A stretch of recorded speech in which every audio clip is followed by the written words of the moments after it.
So in the back here, I don't want to really cut too much length, and you can do this a number of different ways. What I'm going to do here is I'm just going to raise the comb like this, and I'm going to do scissor over comb, which you see me do in many of my videos.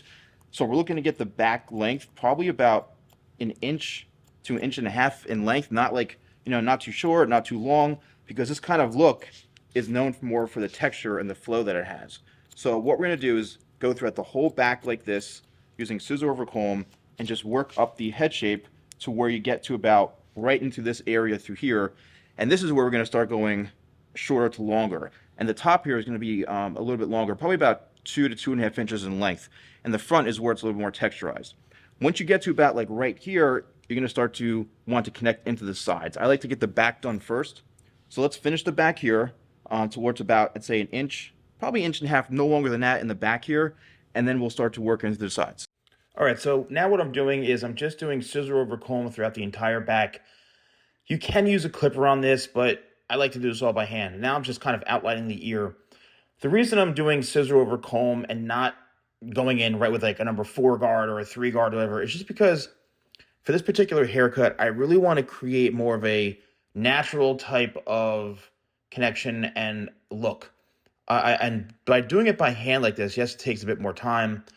But I've always noticed when I do haircuts by hand, like scissor over comb, it grows out the best. And believe it or not, I've actually had feedback from customers in the past where they say, "Oh, I like the way it grew out better by doing by scissors." And here I'm point cutting just to soften the edge. And if you're somebody who is looking for this type of style where you want something to be relatively on the shorter side, but to look very natural, to grow out really well, feel free to ask the person who's cutting your hair to do it by hand. Now, if it's a barber who literally just does haircuts in 10, 15 minutes, they're not going to want to do this. Chances are they may even have the training to do this all by hand, but like, give it a shot. Doesn't hurt to ask.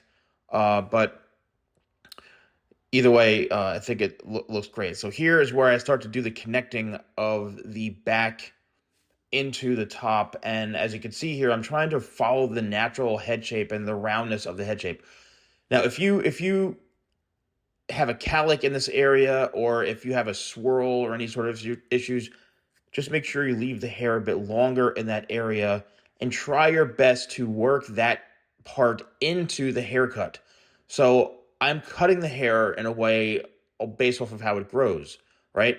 So I am now moving away from the cowlick area because I've already cut that, and I'm going to move forward to the top to where I leave the front the longest, so I can basically leave that length there. And now what I'm doing is I'm really just going in and trying to balance out the entire haircut. I'm looking for areas from maybe the previous haircut that I need to blend in, but it's really a matter of going shorter to longer and really trying to work around that area. If you're somebody who does have a cowlick, who does have a swirl, you always have issues with it. Well, it comes down to the way the person's cutting it. They have to cut it the right way, or else you're always going to have problems, right? So you can see I'm combing the hair forward, working it down. I'm combing it forward because that's where it grows. The minute I start to comb it back against the way the cowlick goes, that's when it's going to stick up. So the model's hair here, it all grows forward, all grows down. And this is where I like to see how it's kind of shaping as I cut wet into dry.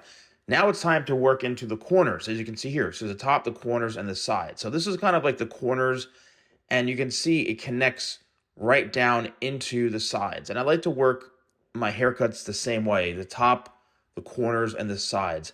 And all I'm doing is just pulling it out 90 degrees or straight out from the head, and I'm just following the head shape. I'm not trying to create any sort of square shapes or triangular shapes. To me, it grows out the best when you just follow the natural shape of the head, which to me, most of the time is round. Most people have a round head. The face shape is different, but the head shape itself, majority of the time, is round. So now what I'm doing is I'm doing some slide cutting in the front because I really want to create kind of a more textured, edgy front area.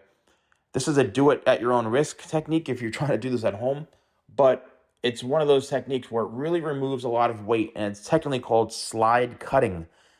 It's when you put the section of hair all the way down to the blade and you lightly close the shear with your thumb lightly. Yeah, you don't want to chomp on it like that.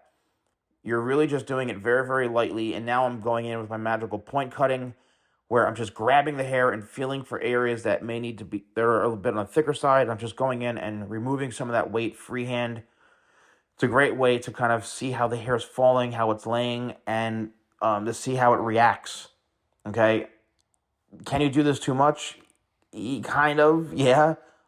Sometimes you need to go in with the thinning shears like I'm doing now and take out larger chomps. So I'm chomping now because his hair is so thick.